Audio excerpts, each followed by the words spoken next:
Neither will I. Well, this is an interview today with Max Welbourn, Don Johnson, and Gerald Gray Todd, all of Yadkinville, North Carolina, and we're just going to chat very informally about some of their experiences and memories about being around the stock car racing scene. And so I'd just like to ask you to start with, what got you interested in that? How did you first come in contact with stock car racing? The first race I ever went to in my life, I sneaked in at High Point. They had an old racetrack down there, and one Sunday afternoon, I and some of my cousins sneaked in and saw a race. We were just kids.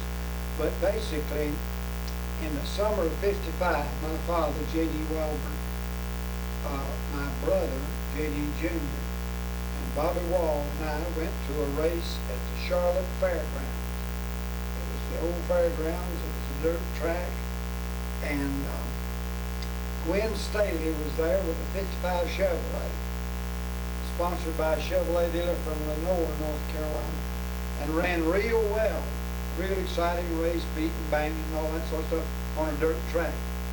And on the way home, my dad said, I'd like to try that. So we came home and started thinking about it. That was in the summer of '55. Donald was working at the old Pioneer Chevrolet, and you were too, weren't you, Ted? You came later. I was across the street, the lumber plant.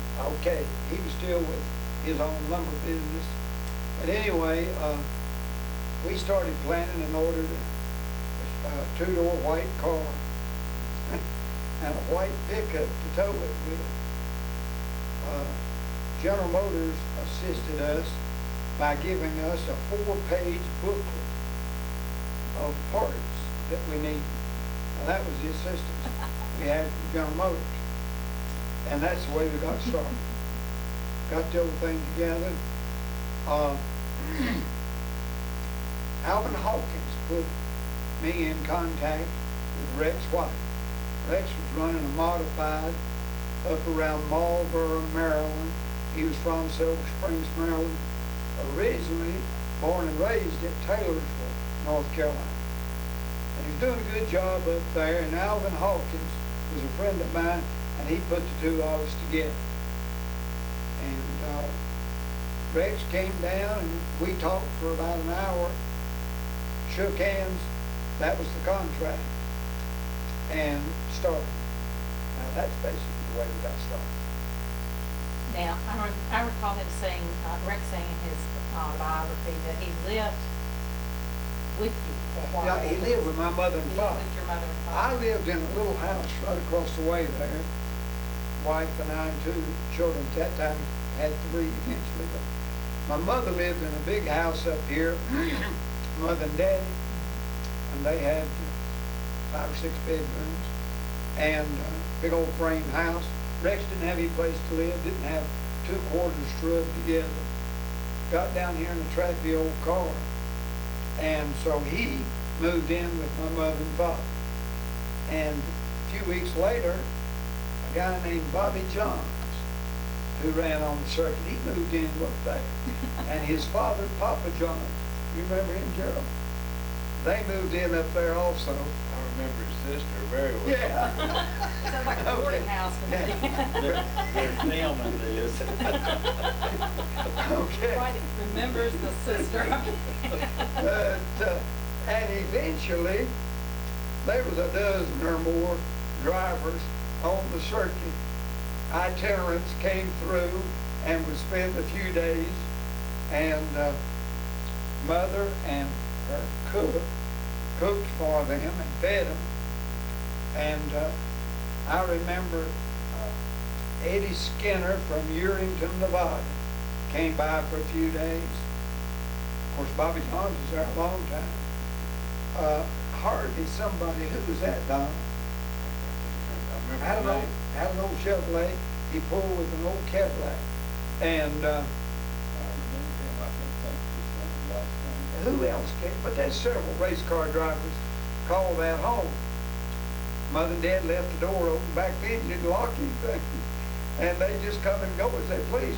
They all stayed upstairs, had 2 bathrooms up there. They just called, it was kind of a crashing pad for race car drivers. And they had to park their cars and work on them?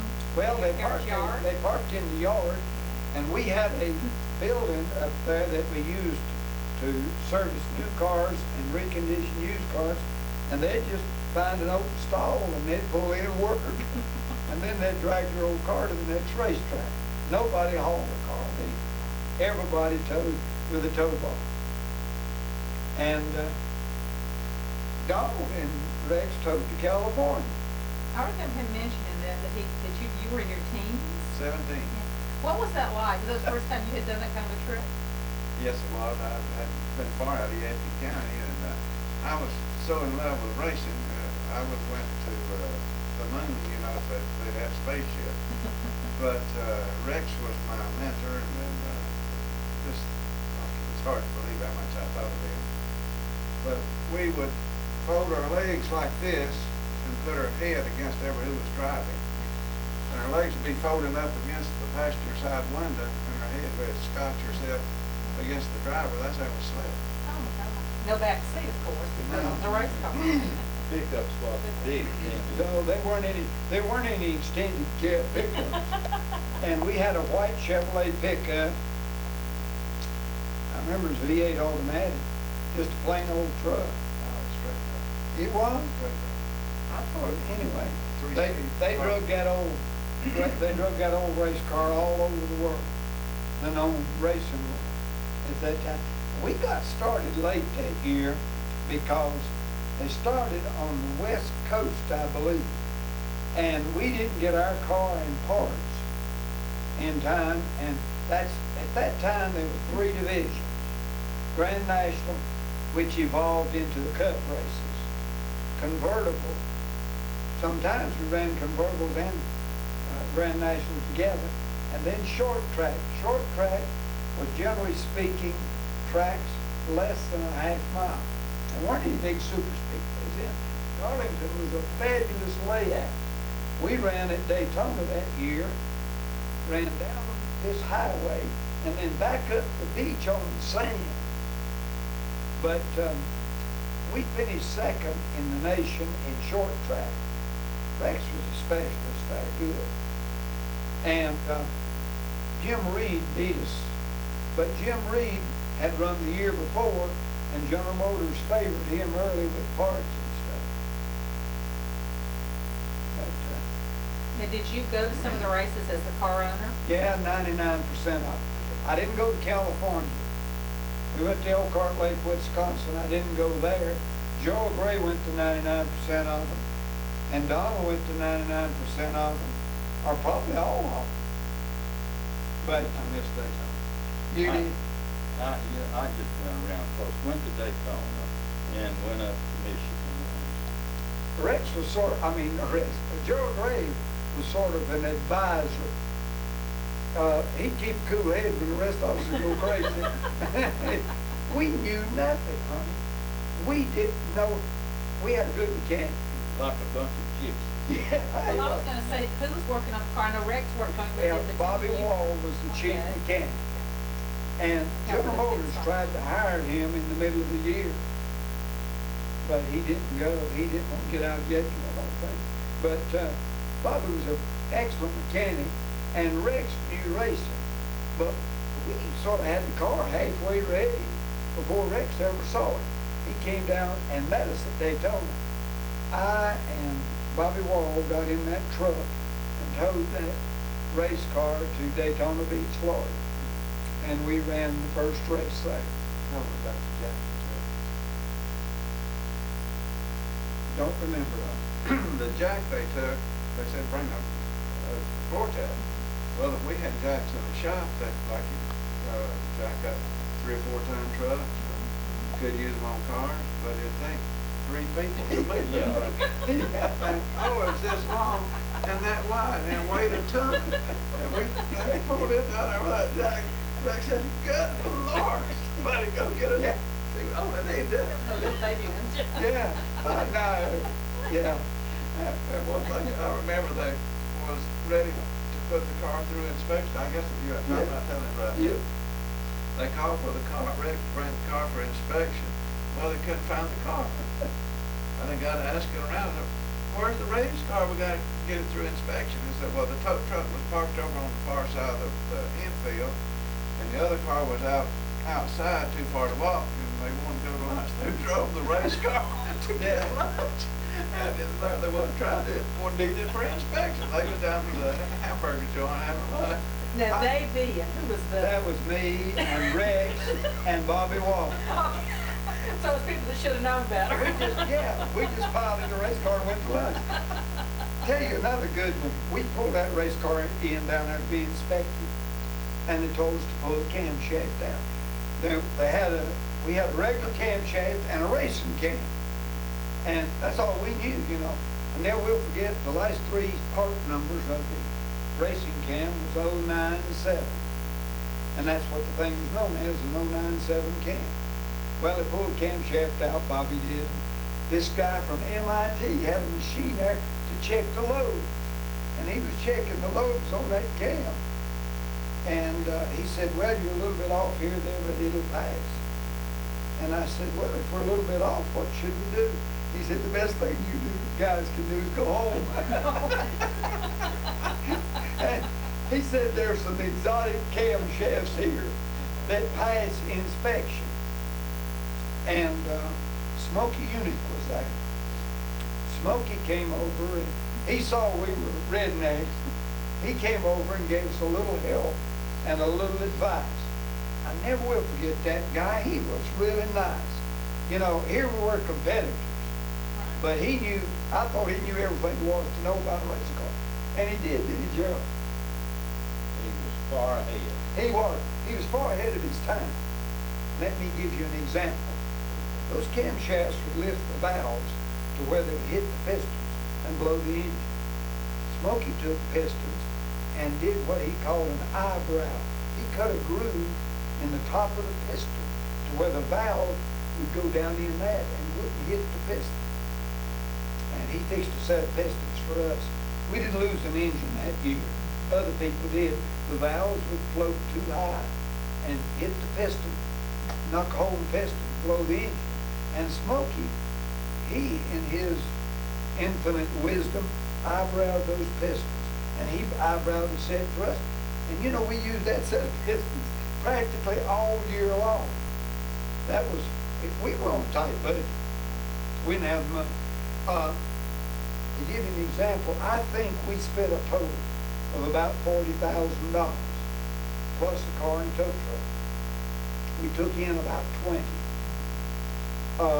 We won one race, finished in the top several times, qualified real good at Daytona, qualified real good at Darlington, ran good at Darlington, but there were some exotic cars.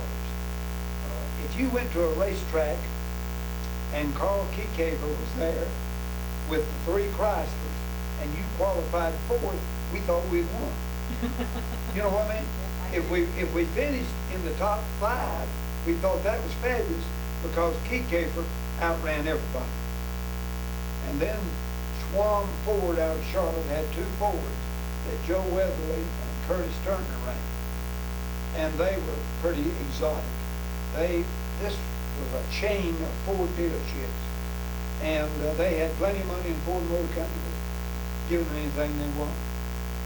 What inspection requirements or technical requirements were not quite so precise then as they are now. When you say exotic, I'm assuming you mean all kinds of interesting ways. Yeah, yeah. See, Setting things up. when I say exotic, I just mean they knew a lot more than we did. Lot Well, of fudge what around. do you, how would you say the inspections were? I didn't know they had them. We tried all sorts of shock absorbers, for instance. We didn't know. Today they have shocks that are tailor-made, you know, for every racetrack. We didn't know what it was. Put a set of heavy-duty shocks on it. We didn't have heavy-duty wheels for a while. We ran stock wheels for a while. Inspections. The inspection at Daytona consisted of checking the camshaft, the roll bar, gas tank, making sure you had a safety belt. What else, though? That's about it. But after a while, we put the air up the gas tank, blowed it up like a balloon, and put a piece of plywood on it, put wood under it and then strapped it back and got caught in an Elkhart Lake. And the inspector, Mr. Raisin, came, and the guy from General Motors, what was his name? Mario Road. Mario Road. Rex said, either we're gonna run this car, Mario, you can do something to the inspection, get us through here, or I'm quitting, we don't let that going on. Mario come back to me and said, you're legal. Yeah, you remember Rose ran Indianapolis, and he was an expert, and he was head of General Motors Racing Pro. I think they gave us a few spark plugs. I remember one racetrack we ran, Champion gave a prize, like $50 or $100 if you finished the top 3 if you're using their spark plug. And we went to one racetrack, we didn't have a full set of Champion plugs. So all they ever did was pull off the right front plug wire and look at it. If it's a Champion plug, you got your money. So Bobby put in a Champion plug in the right front, and then the other set of pistons ran AC plugs. That was tight budget, wasn't it? Now, you said you spent $40,000 in '56 and made about 20, so the rest of it came out of your pocket? Yeah. Because there was no other. We were about $20,000. That's what you call sponsors. Yeah, that was a sponsorship back then. Where today it's 12, 14 million. Yeah. It was 20 grand back then. It was just an expensive hobby then, because you had no way to Yeah. recoup. That was your- We thought, we had stars in our eyes. We thought that, we could break even. But no way. But to give you an idea on inflation, 12, 14 million dollars today and 20,000 back then. But we used to go to the racetracks, and you had to pull around the back and get a pit pass for your crew. What were they, down on $2 or $3? I was thinking 5, but Maybe 5. But anyway, Johnny Bruner and his wife. I had a race car driver to tell me this year that it cost $2,500 for the license. He had the license, his pit crew, and he paid NASCAR $2,500 each. That was a cut racer. Told me that this year. Now that's how much inflation has got into it. And then the factories, they saw it as a means to sell cars. Is the reason they got in. But yeah, there was to give you an example of what a weekend was. We pulled that race car and went to Baltimore, Maryland, and ran Saturday night. We ran second or third. It was a paved track. We hooked the car up. They checked it. They had a post-race inspection. We drove that car back to Hillsboro, North Carolina. Drove all night. It was snowing when we left Baltimore. Excuse me. Got back to Hillsboro. Got a motel room. And there were 6 or 8 of us piled in a motel room. We got 2 hours sleep. Then drug it out to the Hillsboro, which was about 3/4, maybe a mile dirt track, and ran the same car. Then we ran over a 1/4 mile asphalt the night before, and drove all night long. Took turns driving. We had a road car and the tow truck and the race car, and that was a race car weekend. Then we dragged back in here on Sunday night and go to sleep, and then drag out on Monday morning, sometime up in the morning, and go to work on the old car to get it ready for the next weekend. But that was a typical race weekend. But driving multiple races. Oh, yeah. Far. Yeah, we're scheduling. They couldn't schedule another one close for Sunday afternoon to Baltimore to schedule Hillsboro. But Did you race strictly NASCAR sanctioned races? yeah, we never run anything else. Did we not? Never went. I don't remember you, Gerald. Nothing. It was all NASCAR. Of course, we didn't intend to go to California. The last of the year, Rex was running so good, and we got some attention from the factory. They began, late in the year, they gave us a few vendors, some other race car teams that were factory sponsored, gave us a few parts. And Rex said he wanted to go to California. So we sat down and talked, and yeah, he wanted to stay second in the points in short track in order to get help from Chevrolet next year. So the help they gave us was hiring him. They hired him away from us. And so we quit and sold our equipment. But Donald and Rex drove that thing to Cal. How many y'all run out there? And ran out there. And did good. I mean, here's a man with driving the car and one man bit crew. Literally, so you were the pit crew. You pumped the gas and changed the tires and did whatever needed to be done. Back then, you didn't have crew chiefs. Right. We call them the pit crew. But when I was by myself, I was the crew chief. You were the chief and the crew. Now, Harvey, where you stopped the plow, he didn't. Harvey Henderson. Yeah. That's his name. He did not have a crew chief. He'd pick up somebody around the track before we got there and get them in. I've known Harvey Henderson to stop and get gas before he got to the racetrack, and there'd be a couple of teenage boys hanging around the service station, and he'd say, "You guys want to go to race free?" And they'd say, "Yeah." And he'd say, "Well, I'll get you in if you'll work as my pit crew." So he'd pick up people he didn't even know. I have seen him stop and get out and put gas in. Yeah, I have to. Yeah. I've seen him get out and change tires. In 55, Herb Thomas won the Southern 500 in a 55 Chevrolet.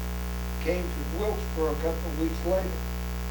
And when the race was over, we went down in the pits. Bobby Wall, my wife, and I don't know where you were there or not, but anyway, we went down the pits. And Herb Thomas, the winner of the Southern 500, was under his car, getting it ready to tow home, laid on the ground. It's a different time, wasn't it? Well, it was a different time. It not only was different, but it was pretty good previous to what we'd had previously, you know. Rex would go to the racetrack at Marlboro with a modified, and Bill Steele and his son Sonny was his pit crew. That's another two guys that stayed at my mother's house a lot. Bill Steele and his son, they were in the music business. They had a big route of jukeboxes, and they liked to go to the race. So if we let them go with us, they'd help some. But nobody knew what to do. What was a typical time for pit stopping? I mean, several minutes, 10 minutes, 5 minutes, 2 minutes? Well, I've seen them stop and put gas in. I've seen them stop, and we stopped and changed. You didn't change tires then like you do now, because they didn't eat up tires like we do now. We weren't running the speeds and the temperature. Wouldn't you say, Gerald, was a big difference? See, like Harvey, he never changed tires. He didn't have any. He just ran on rims. Harvey, I've known him go junkyard and buy used tires. Now, we bought Firestone tires. Pardon my expression, we had a hell of a tire bill at the end of the year. But you'd go to Darlington if you had one spare, a set of tires spare. You were really picking the high cotton. And we didn't know what it was to have a gas man and a jack man and a right front tire man and all that sort of stuff, you know. We had a flat tire. We ran Wilkesboro that year, qualified fourth. The 3 Chryslers were in front. And Rex had a flat tire. And he came in the pits, and I knew it. We ran out there, the right front, and about 3 or 4 of us ran out there one at a time and looked.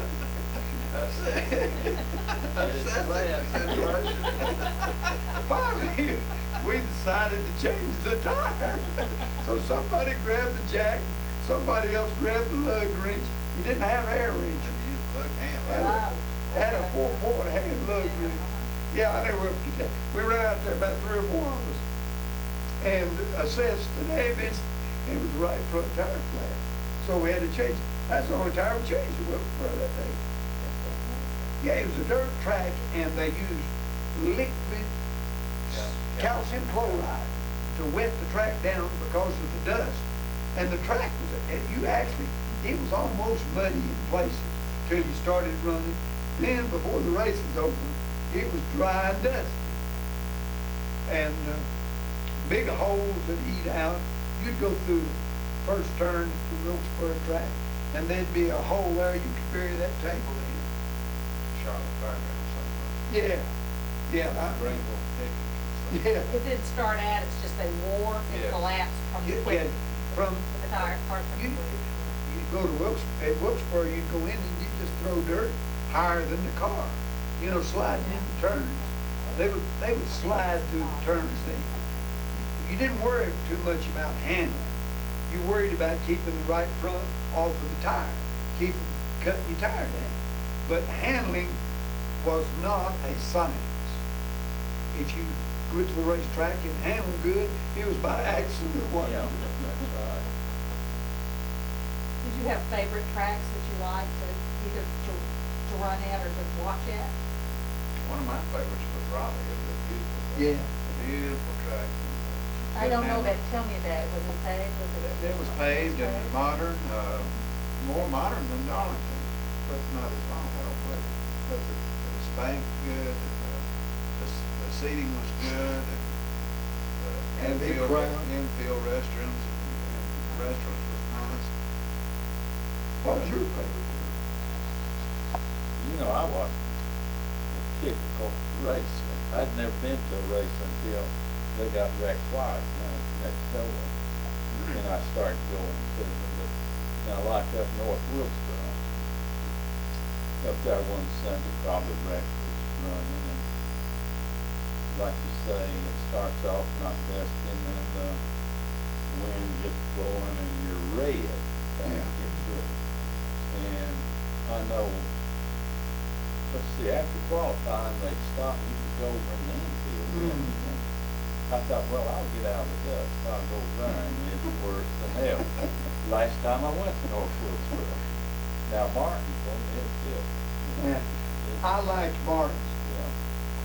Martinsville we ran good there too.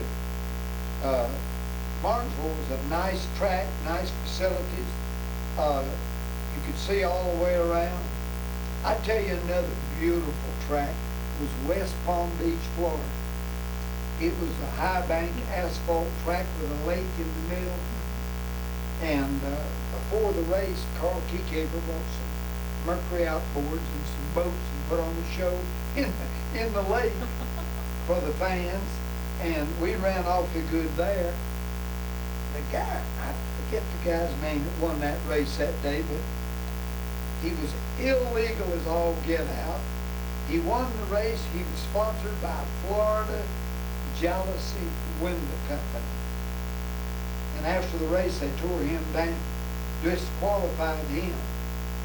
I'll never will forget it. We were sitting, they pulled us out, the first 3 or 4 or 5 cars on the track. And they checked us, and they checked him, and he was illegal. They disqualified him, but he just took to his car, and we were talking to him, and I said, doesn't that hurt to get disqualified like that? He said, sir, the things are all gone. Now, he said, half of them won't read the paper tomorrow morning. And he said, the half that don't read the paper won't ever know that I was disqualified. He said, I don't give a damn. He said, this is my hometown. He was from West Palm Beach. He said, this is my hometown, and I have won in front of the home folks. But to give you an example of our pit crew, back then, you carried a water can full of water, set it in the pits. If the car got hot, you stopped, took the radiator cap off, put water in. We didn't use any water that day.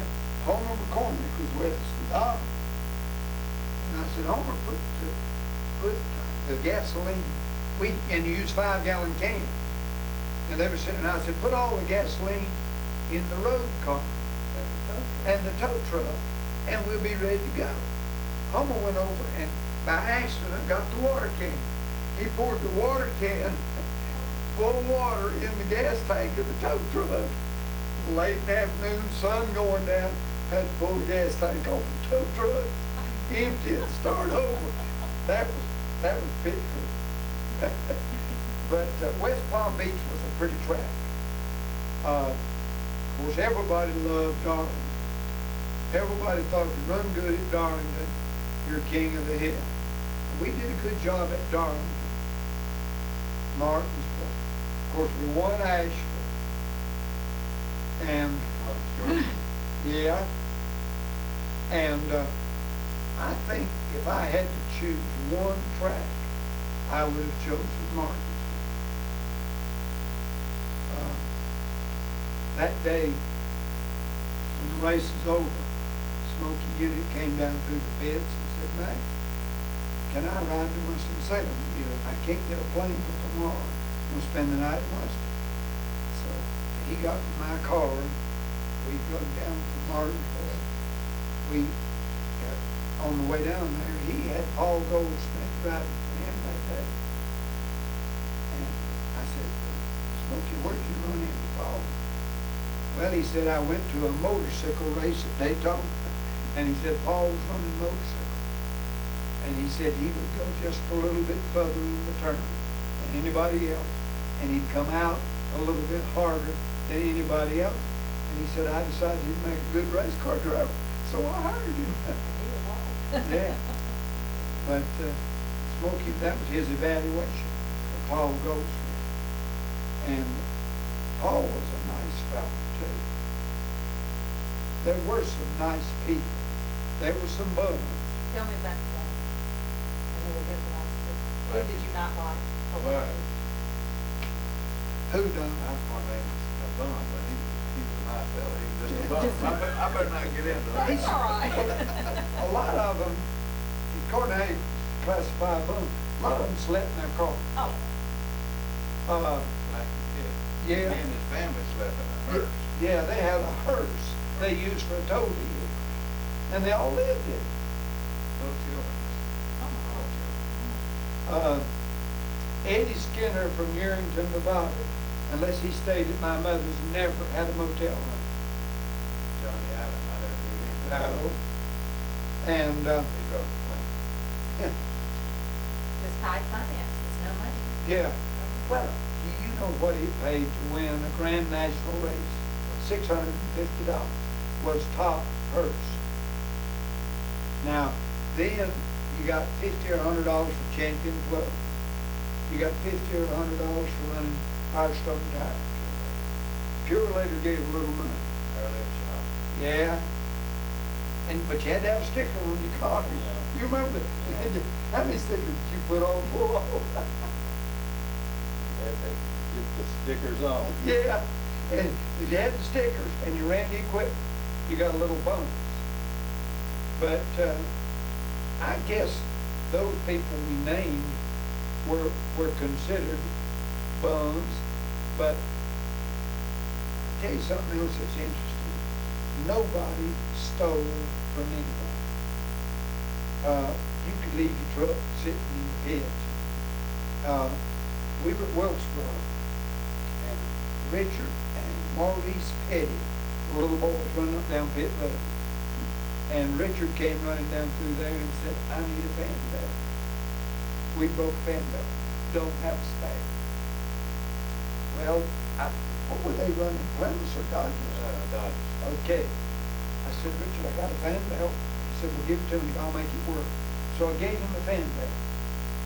He wouldn't dare to pick up the fan belt. You know what I mean? This is interesting. 2 or 3 years ago, I was getting on a plane in Greensboro, and I'm sitting there in the waiting room, and Richard comes in and sits down beside me. And he speaks, and I said, you don't remember me, do you? He said, no, I'm sorry, no. I told him who it was. He said, yeah, I remember you now. I said, you remember borrowing the fan belt at Wilkesboro? He said, yes, I do. He said, do you want it back? I said, no, I don't need it now. He laughed, but he said, I remember it, and I appreciate it. And he was a teenage boy. 17, he was the same age as me. He was. Okay, well, anyway, they didn't anybody steal from anybody. but they getting that action. Oh, yeah. We was getting ready to run Raleigh, and we couldn't figure out where we wanted to run the RLF shop tire. There was a big tube that fit inside the spring, coil spring. Didn't know, and Rex said, well, check something down the road here, so I was going out to the road.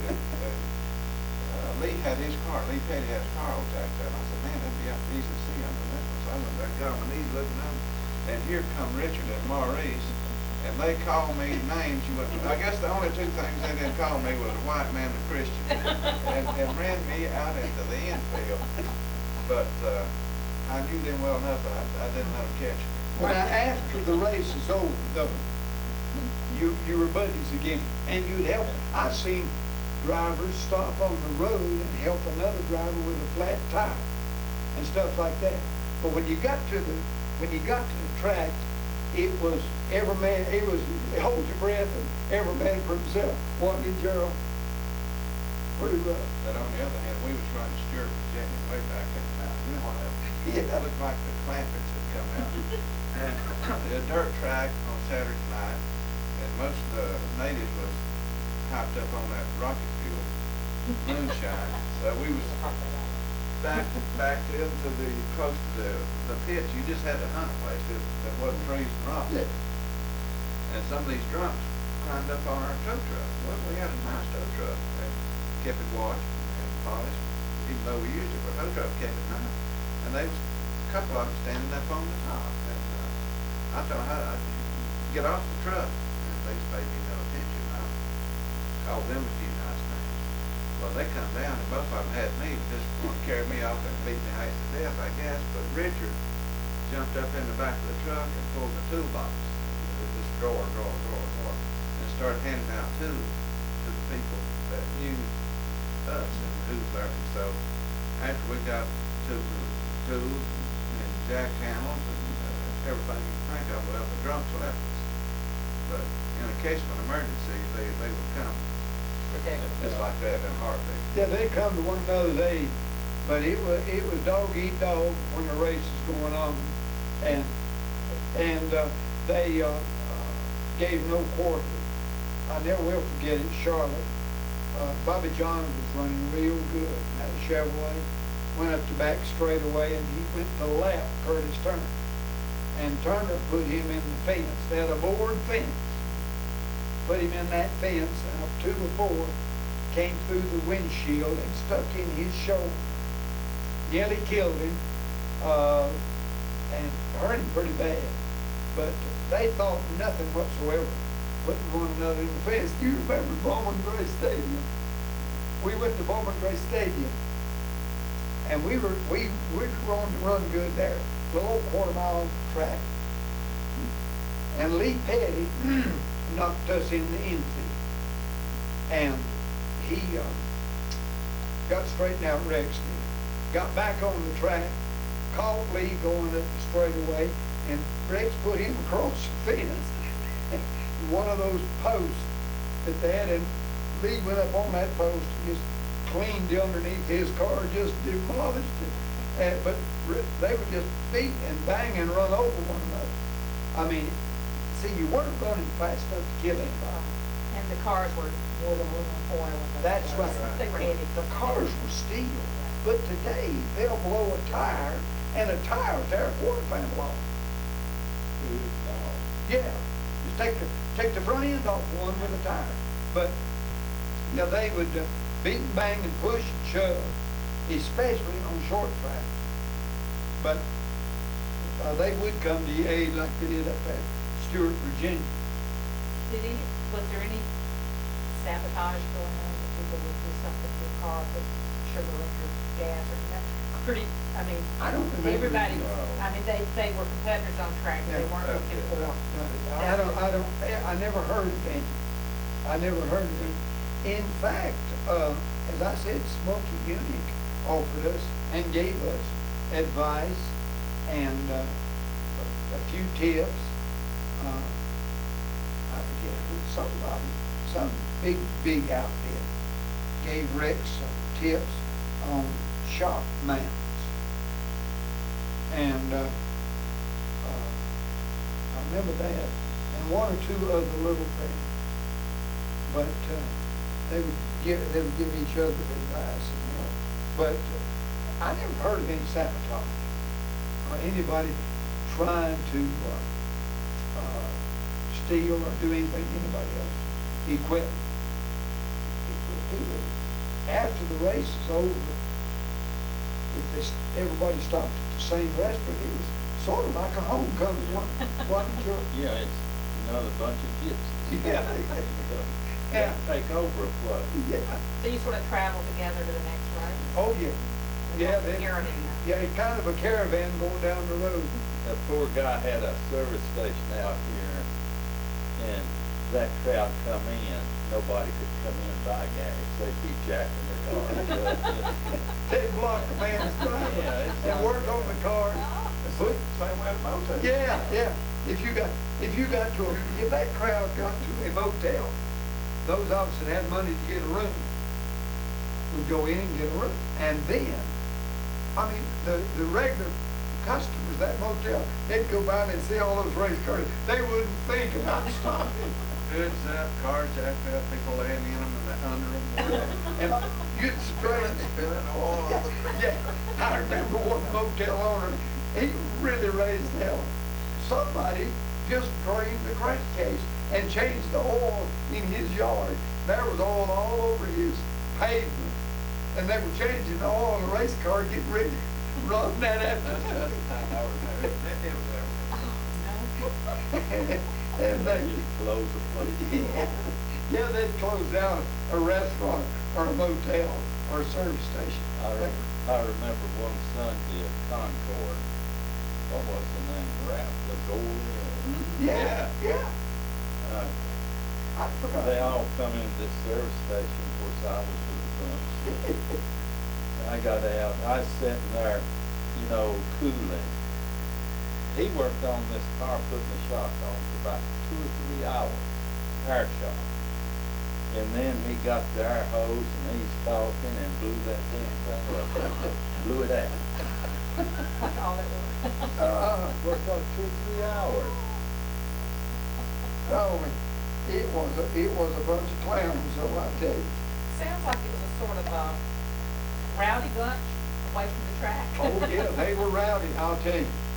That reminds me, we were in Columbus, Georgia, and the night before we qualified on Saturday. Supposed to run on Sunday. Well, Saturday night we went over to Phoenix City, Alabama, Oh, Lord. and went in this club. There was about 7 of us sitting at a table, and I saw this beautiful girl. Man, she was something. But she was with 2 men that was trying to get over her. I said, man, that's a lot of fun. Rex said, well, I asked her to dance.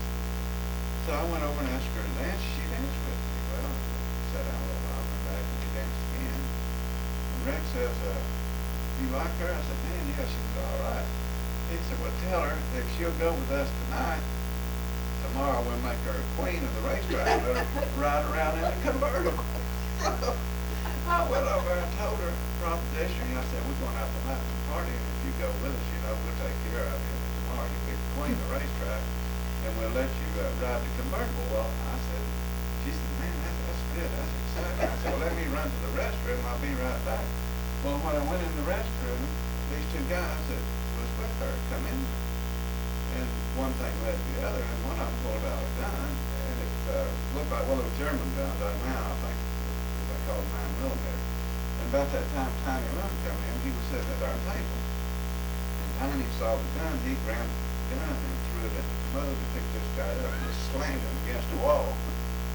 And told me to get out of there. Well, I did. And we got in the car and Rick took me back over to Columbus, but Tiny took care of that situation. But we didn't get to have the queen.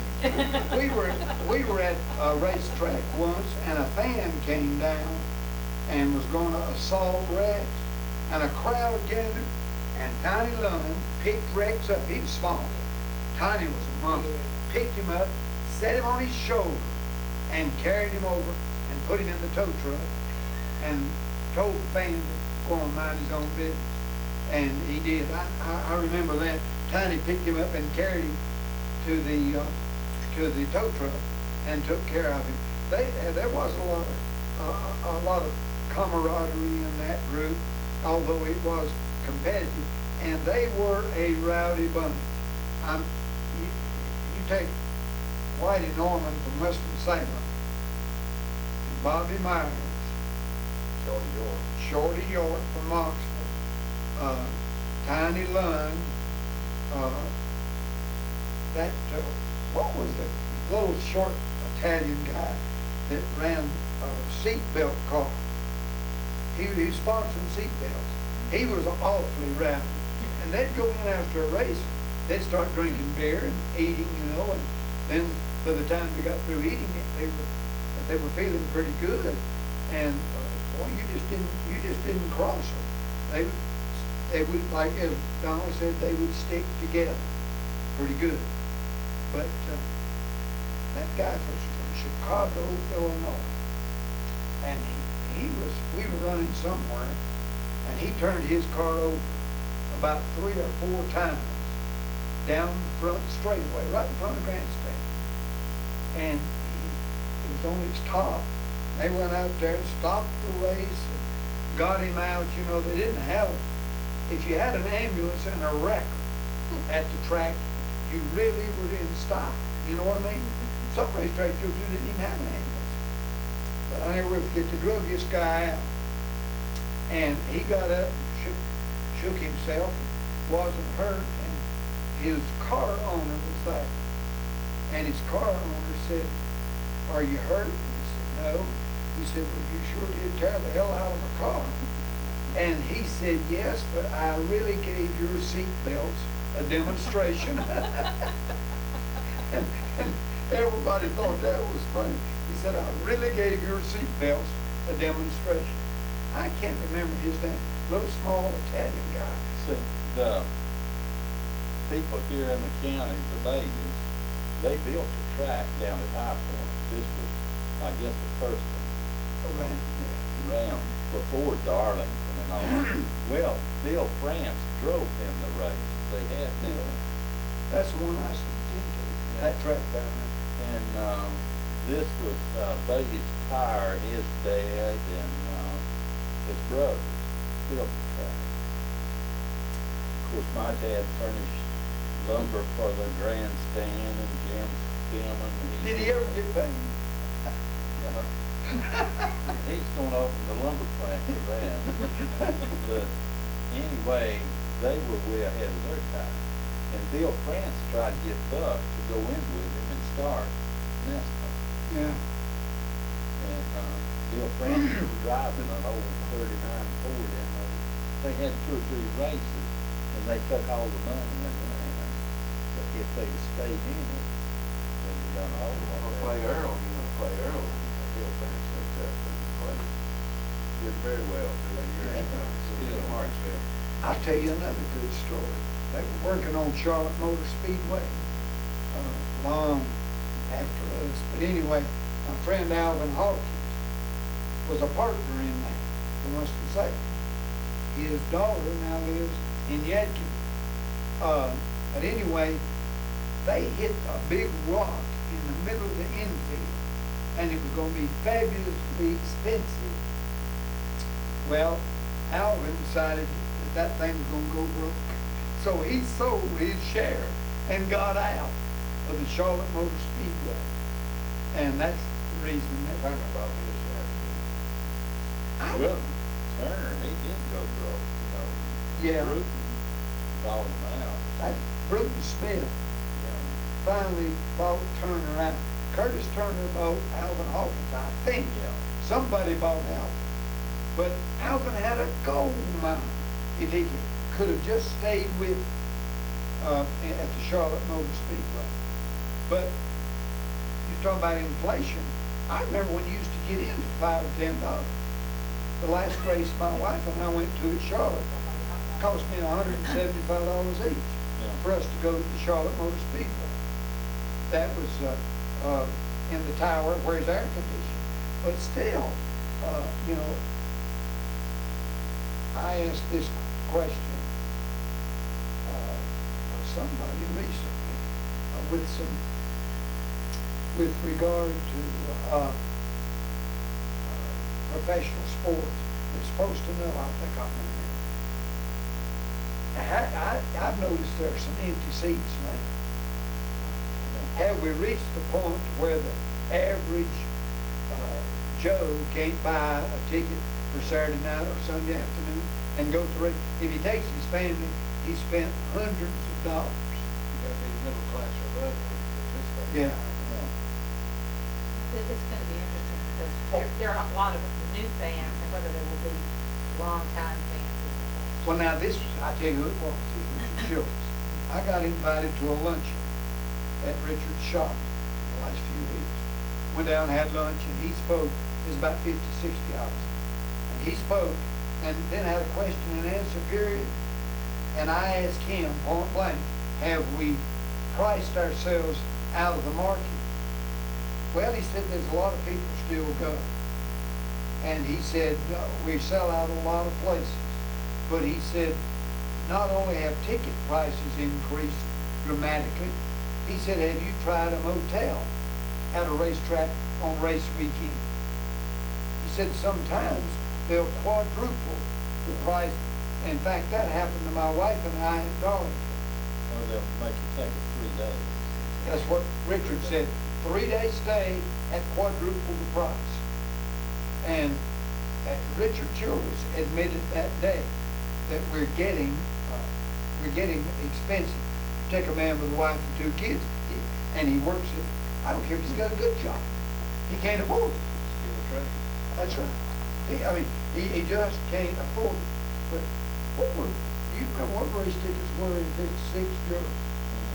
I remember I had tickets, the 6th grade, I had tickets at Charlotte, top row, because I didn't want to drink it hot, and I could not sit way down, because people would throw full cans of beer, and I've seen that, and I had to be up high, and it was $15.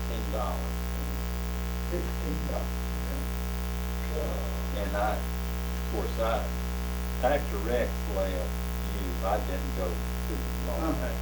Well, See, I'd never been before, and you got him, and I went, and a year or 2 in, I fell out. Well, I haven't been to a half a dozen, well, maybe a half a dozen races since 1956.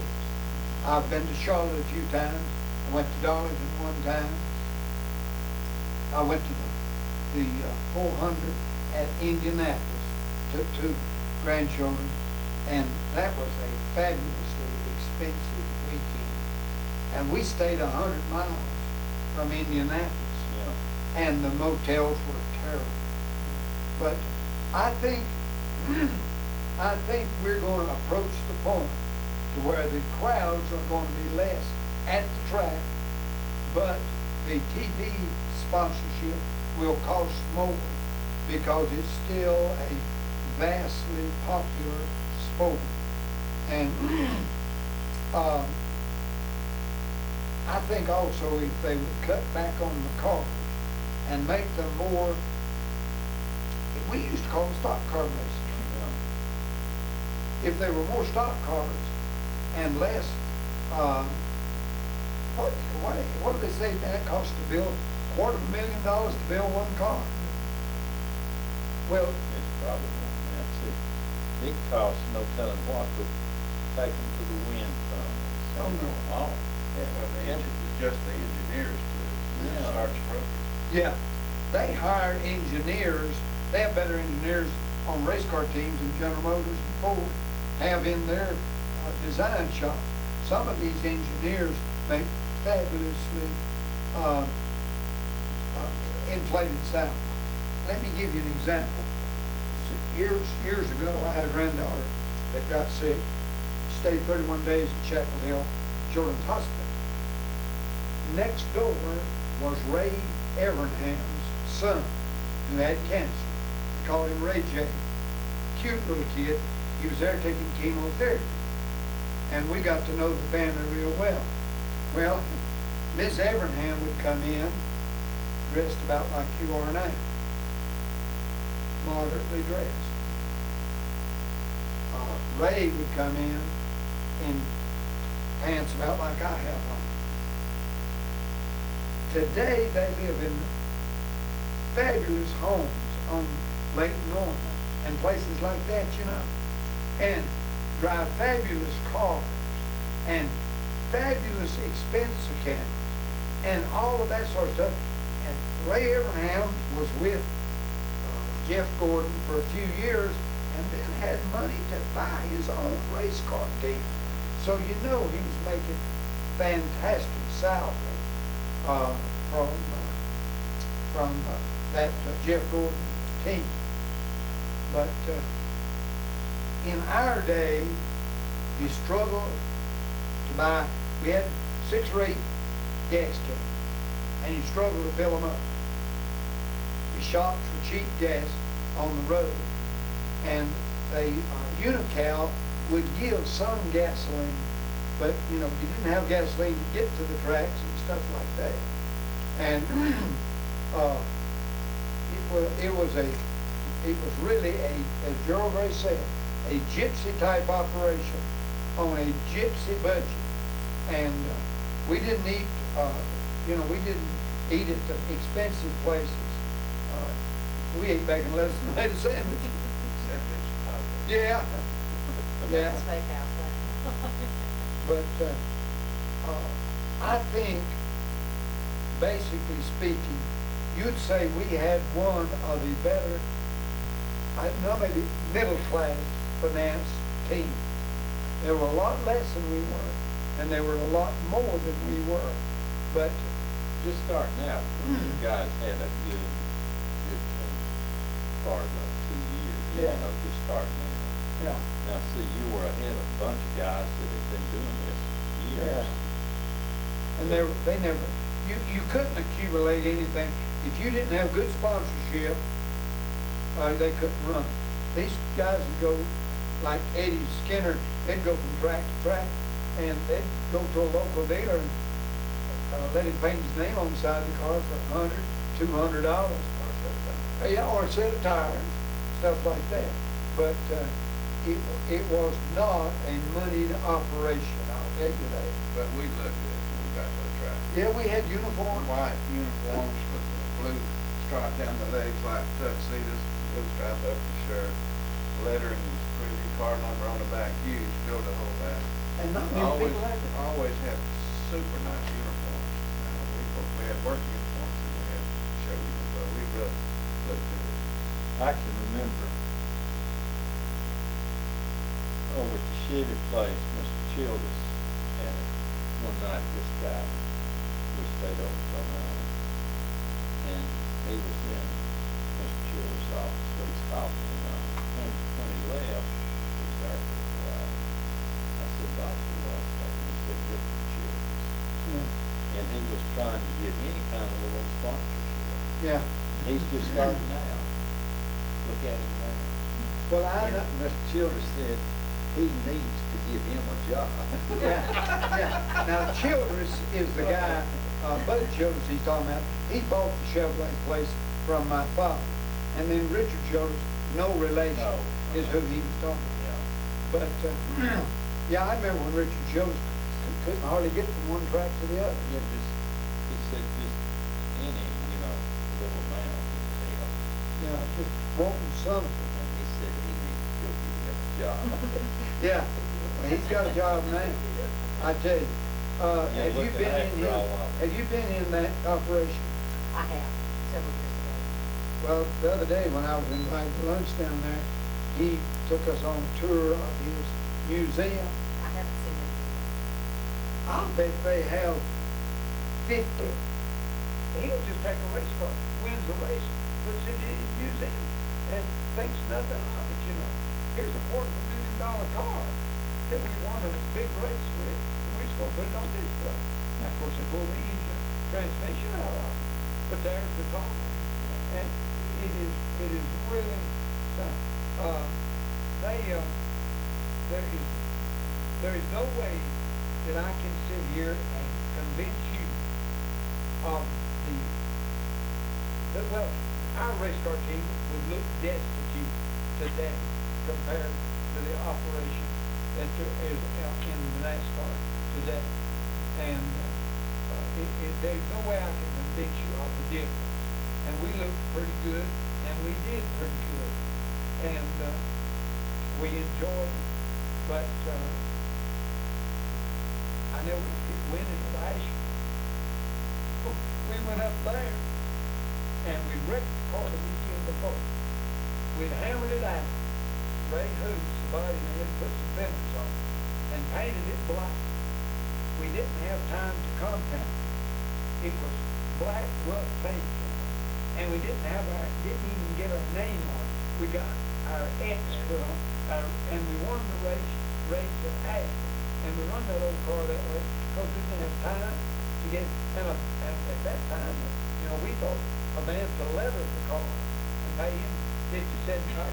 That was a big expenditure. And now they go over here to this place in Old Town where they paint race cars. Have you seen that? Okay. They'll go over there and pay thousands of dollars just to get a car painted with a new paint scheme. Yeah. Yeah. Hey, before we run out of time, I want to tell about the alcohol lake.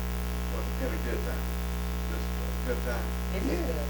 Okay, Rex and I was in, running the Midwest short tracks, and was supposed to gone home to Alcott Lake. Well, they bought a new car and they won Pikes Peak run.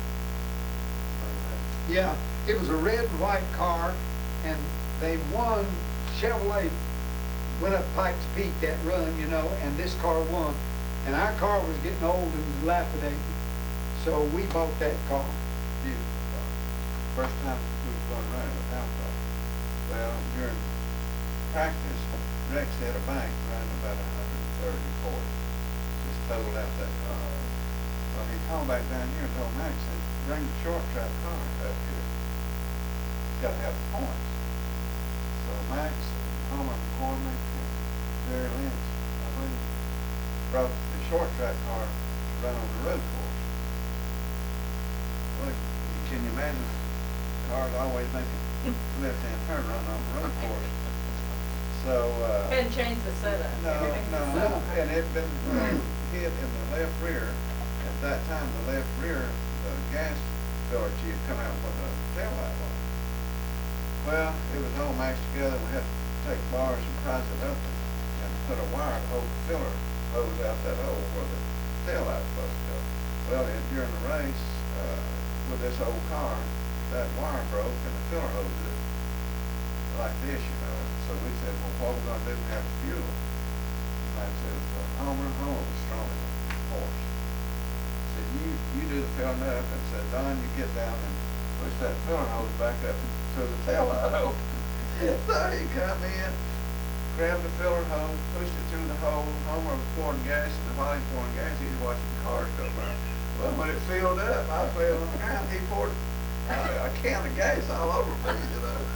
So I got him out. That is one funny story. Well, Mercury Motor Company was making movies of some of the turns.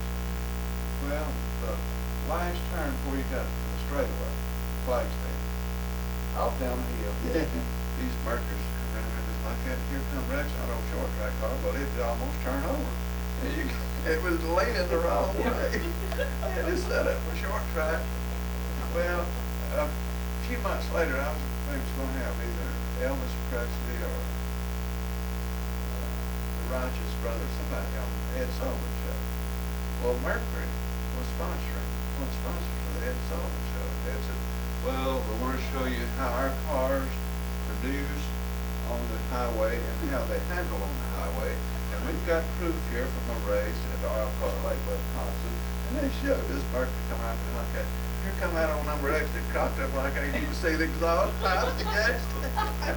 He said, this is how our car handles beside our competitors. I tell you another funny one. We didn't have any way to get that car out there, so I borrowed my brother's farm truck. And it had Idlewild Farms written on the door. And here we go to Elkhart Lake, Wisconsin, hauling a race car on a farm truck. And we pulled up out there and everybody they made so much fun of us and laughed at us for hauling that race car on a Chevrolet farm truck. Went all the way to Elkhart Lake, Wisconsin with that thing on the, can you imagine driving up to a race now with a truck that said Idlewild Farms on it and hauling your race car? While we was waiting for them to bring the short track car up there, we had some time to kill. And we was out at the racetrack and Curtis Turner was there and Bill Franks Jr. had a car set up there. You know, if you started, you get so much money. He had Johnny Dodson out of Winston-Salem was going to drive it for him. Well, Turner just went out there and got in the car and cranked it up and said, Rex, come on, get in here. I want to show you some shortcuts. And I said, hey, I want to go. Well, Rex was sitting on the passenger side, no seat, holding on under the dash like that, and I was behind both Turner and Rex, holding on to the roll bar.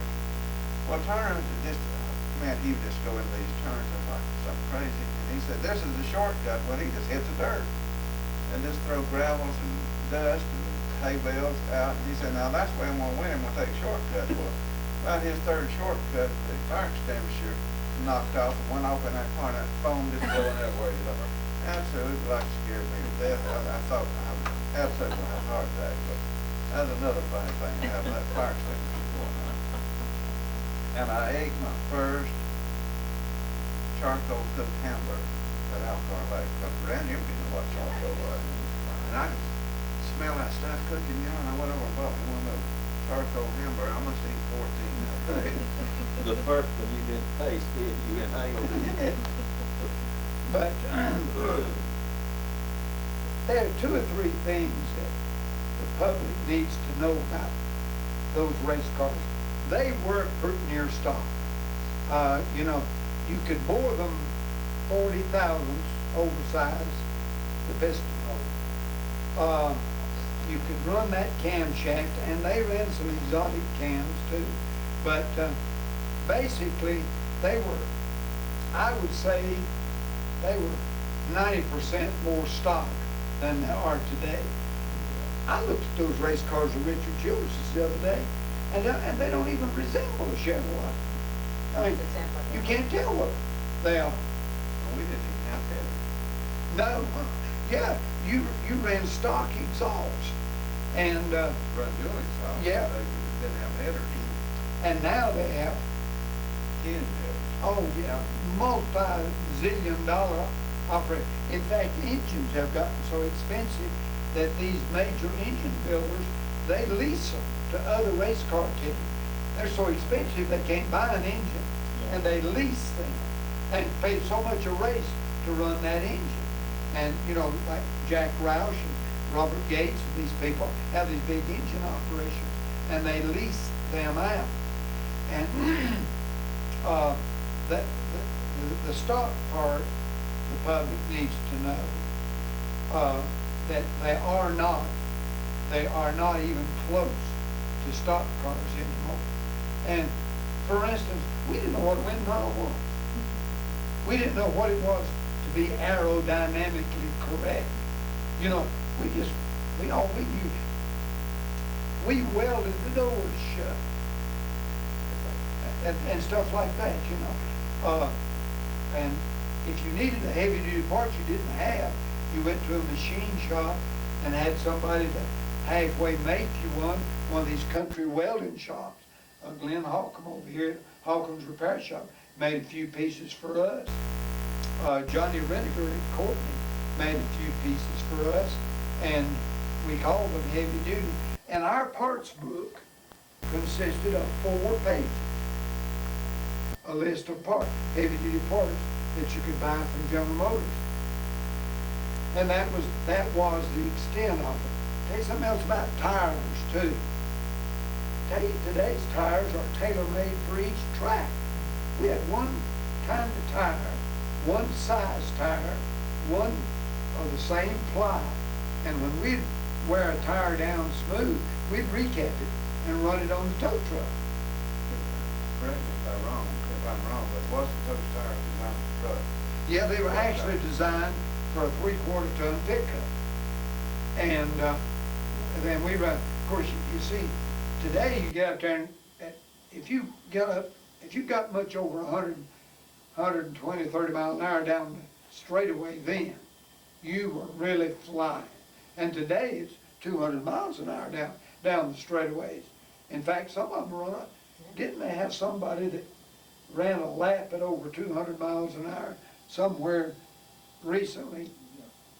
And I think that we qualified at Darlington at 111 miles an hour and qualified good. But, and every clown that came by thought he was an expert. We were at Darlington and this dentist came in with a Plymouth. He had road tires on it, a roll bar, didn't even take the headlights out of it. And he was going to qualify for the Darlington race. Well, they gave him his trial runs and they were going to test him and clock him and all. So they kept getting him faster and faster and faster.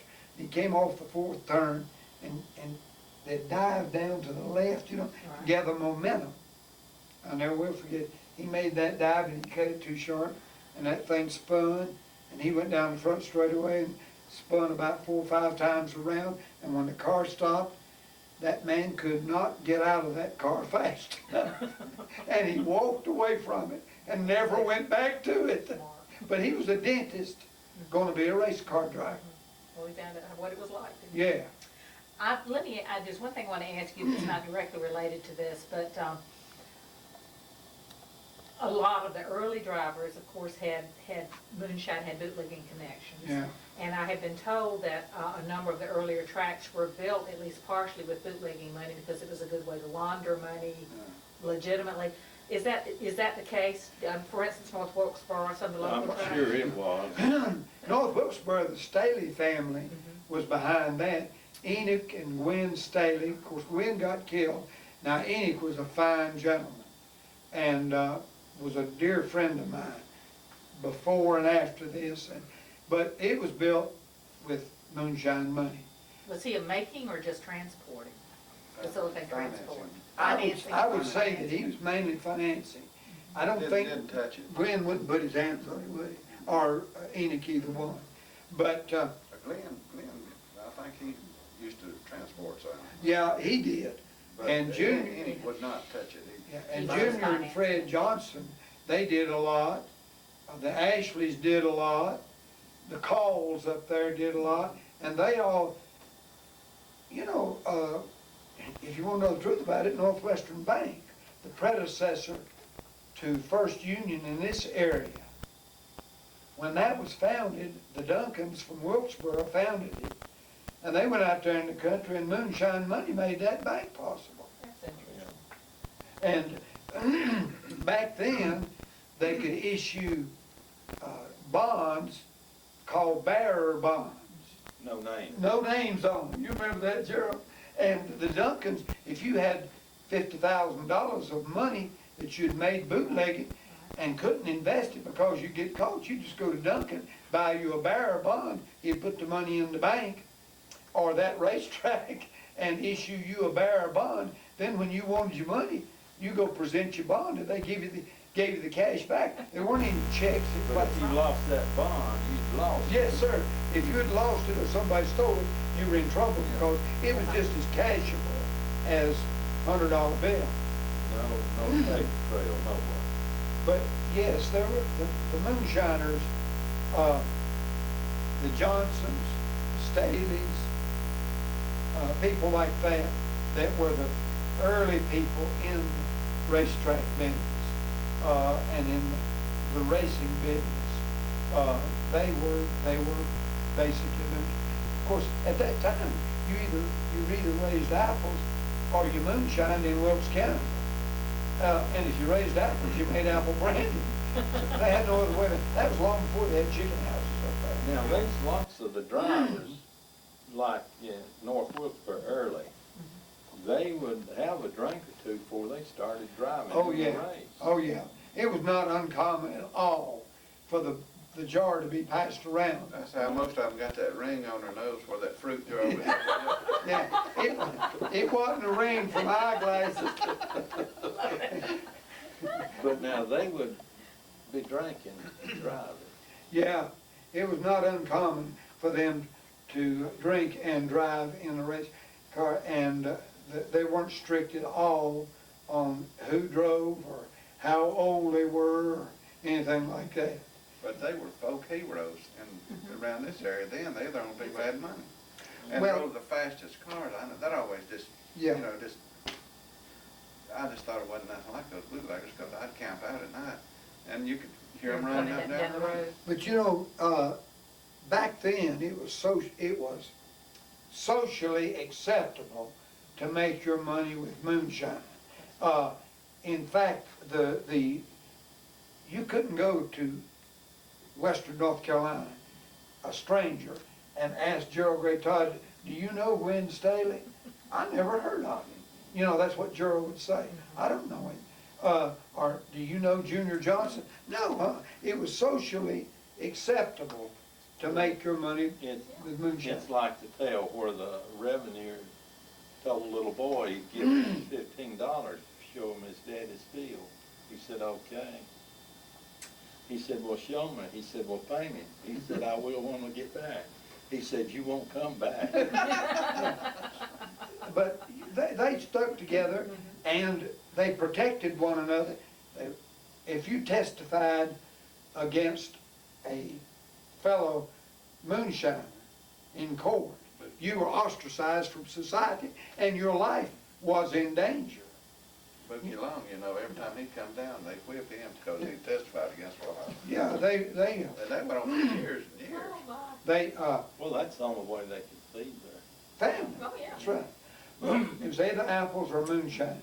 And a large portion of the roots of NASCAR and stock car racing came from Western North Carolina and moonshiners. And of course, those guys that could get in a car in Wilkes County or Iredell County and go down 109 or 421 and get to Winston-Salem with a load of liquor and get back, they were pretty darn good drivers. So then they just turned to they turned to the race cars as a pastime. Yeah. It wasn't a profession because it didn't pay near as much as moonshining.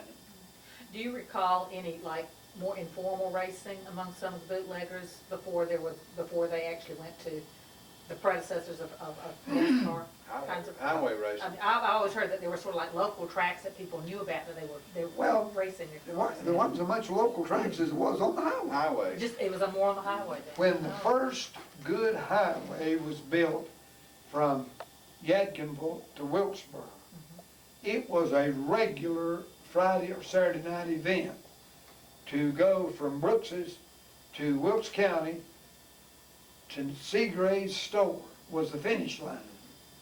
And there'd be 2 and 3 cars at a time. They'd race that from one end to the other. And paying more than NASCAR Yeah. to win. You could be $4,000 or $5,000. You know. They're gambling on those races, but it was more highway. Now there was a few little, Greenville Pickens started just as a little local track, and other places like that. But as a rule, there was more highway racing than there was track racing among the bootleggers. Interesting. Big money, bet. But I tell you something. And exciting to watch. Yeah. You know, I'd stay up all night just to watch them. Just wait for them to come roaring by. Yeah, they were pretty handy at it. Is it mostly 2 one-on-one kind of racing? Okay, 2 or that's good. 3, rarely ever 4. Because y'all said if you met somebody, you Close to closing time, you might get the third one in there. Yeah, but most of the time it was a match race. You know what I mean? Yeah. And, well, this fellow's dead now. He was a Johnson from Wilkes County. He bought a 50-some model Oldsmobile. Fred. Yeah, I had old B&L Motors at Wilkesboro. Took it to Lee Petty. Lee Petty was running Oldsmobiles then. And had an engine put in it just specifically for road racing. But remember now, there wasn't near as much traffic then as there is now. In fact, I, as a boy, when I had license, have driven to Winston-Salem down Old 421 on a Saturday night, and you wouldn't meet a half dozen cars, would you, Gerald? No, especially as late as UPI. Yeah. And they just wasn't that traffic on the road. But our racing experience was an experience. We were ignorant, uneducated, illiterate. And when Rex got to Daytona, we had to rework 2 or 3 things on our first car because we thought we'd done a great job, you know. And we got down there and looked around, we saw we had. And he knew a lot more than we did. Rex was a hands-on man. I mean, Absolutely. at night, he'd work all night and sleep all morning, but he didn't think a thing in the world about pulling the wheels off and checking wheel bearings, taking the transmission apart and checking it, and getting his hands dirty, you know what I mean? Because to him, that was the only livelihood he had. Now, the mechanic, Donald, they drew their salary, regardless of win or lose, but Rex, his contract called for 25% of the winnings. And, you know, they have these big attorney firms out of Atlanta drawing up contracts today. As I told you, we traded on a handshake. Never will forget this either. Rex says we've got to go to Winston and register with NASCAR. I said, do they have an office there? He said, yes, and I'll take you. We got my road car and went to Winston. Rex drove. We got to Winston and he wound around downtown on 4th Street across from the old Carolina Theater was a pool room. Alvin Hawkins, Johnny Bruner, and 2 or 3 race car drivers were in there shooting pool. We went in and Rex introduced me to the crowd. Of course, I knew Alvin, but that was my first trip with Johnny Bruner. Johnny finished the game, he was shooting. But nothing interfered with the pool game. Finished the game, he was shooting. We went out to his car in the back parking lot. He opened the trunk, got out a receipt book, and I think I paid him $25 to register, and $5 for my license, NASCAR license. And I was officially a car owner and a member of NASCAR. Then Rex, I think, if I'm not mistaken, I think Rex bought his first license with NASCAR and paid for it himself. So we came back to Yadkinville and took Rex's old traffic car up to my mother's and introduced him to my mother. She took him upstairs and showed him where he was to sleep and take a bath and said, now, we eat breakfast at a certain time and lunch and so forth. And that was our first trip, his first trip to Yadkinville. And that was my first registration with NASCAR. In the pool room, I love it. Yeah. What was the name of that? Was it Carolina Billiards? Yes, and then you either went there to see them or the SO over there on. Yeah. Oh, yeah. The SO service station. Rex Cross SO. Yeah. There was a SO service station on the corner. I don't remember the street. It's on 4th Street. Right beside the steakhouse. It was across the street from Piccadilly Steakhouse. And across the street from Bocox Drive, the big SO service station. And all of the race car drivers and all of NASCAR, Bill France, Alvin Hawkins, Johnny Bruner, and that crowd hung around that pool room or that SO service station. And a fellow named Rex Straw. Now, Rex Straw had a race car that year too. And Bobby Myers drove it. Bobby, wasn't he killed? Or was it Billy? Both of them. One of them died and the other one got killed. But anyway, that was NASCAR headquarters. It was Carolina Billiards or Rex Straw's SO service station on 4th Street in Winston-Salem. And if you wanted to transact business, that's where you had to go. You didn't go to Daytona headquarters. I can tell this now because I'm not in, but I never had a license. No, you didn't. But you drove. No, he worked in the Worked pits. at the pits. No, you never drove the car when y'all were going to a race? Oh, yeah. Out on the highway? Yeah. But you didn't have a NASCAR license? Yeah, yeah. But I either slipped in and got somebody else's pit badge, or when we were out of state, I used Jerry Lynch's. So I was Jerry Lynch everywhere except around North Carolina. And went to California, and the wanted me to go with him to some of those, we met some people out there at the big farm. And, they said, well, we need to go out on, take you out clubbing and take you out to see, show you our boats and stuff like that. And I said, I can't get in, I don't know. He said, well, you got driving license? I said, yeah. And then the Naval Reserve, so I gave him my driver's license and my ID from Naval Reserve. And, he took me down to Long Beach and come back, and I was 21 years old. From there on out, it was clean sailing. Johnny Brunner, I mentioned him several times. He was a good old guy, and his wife, she checked you to get you in and give you the pit passes and stuff. She was a very nice lady also. Bill France was a big, imposing guy, and he was nice, but he was firm and business-like and that sort of thing. And Billy was running up down pit roads then, was just a kid, you know, and he was just like any other hellion around the racetrack then, but of course he matured. Of course, he had his own airplane. Yeah, he did. But then they started, shortly thereafter, when the factories got in it, they started having airplanes and motorhomes and helicopters and stuff like that. But we never knew anything about that. In fact, most of the drivers would drive their own cars to the racetracks.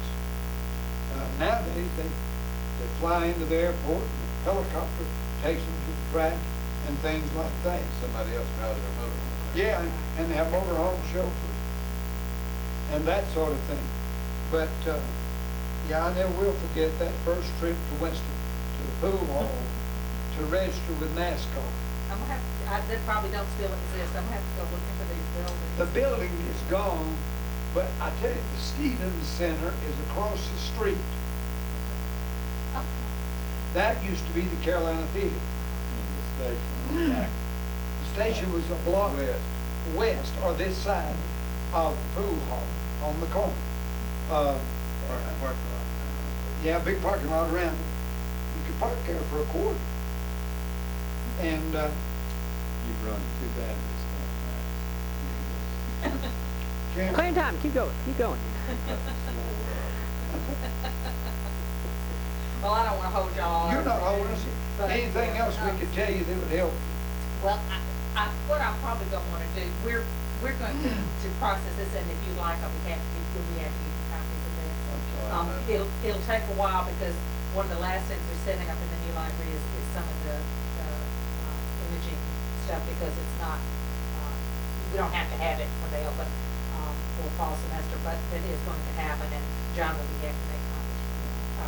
I'm going to give you a copy of Rex's presentation too. We're on a holding pattern for that too, for the same reason. He's got the raw footage. He's just, for that he ran some multiple cameras, so he's going to do some editing. So If I'd known I was going to film this, I'd got you to wear your little hat. don't mind the worst thing I had. Did you see that hat in that picture? Oh yeah, oh the one in the picture, yeah. Yeah. You still got it? Look like, Do you still have it? look like Ponderosa. Oh, that was cute. Yeah. What I would like to do though, if you don't mind, if we could step outside, I just brought my regular old camera, I would like to take a few photographs. Is that okay outside? No problem at all. And I brought you, we have Welbourn stickers for the stock car racing collection, if you would like to have one. They're very tasteful, Yeah. they're not too big. If you'd like to have one for your car, Thank you. Thank that's you. the least I can do, yeah. Let me get my camera.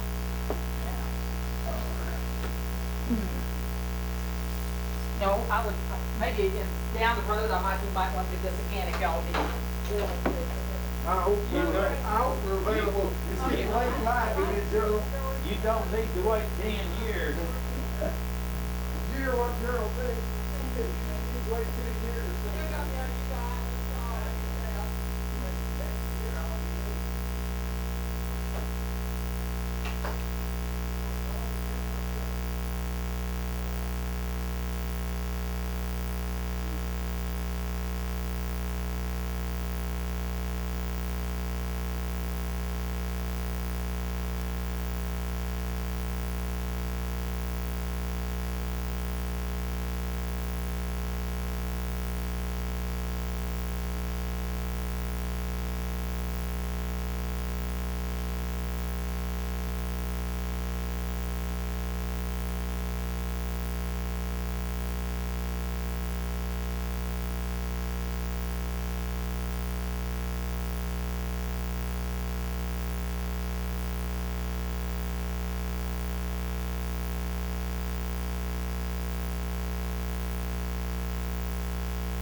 Thank you, nice to meet you, bye-bye. Let me grab all this stuff up here. We got those stories on tape and then hold them for a few years. Yeah, I was before gonna we- say, right? That's great. Now, I wish I had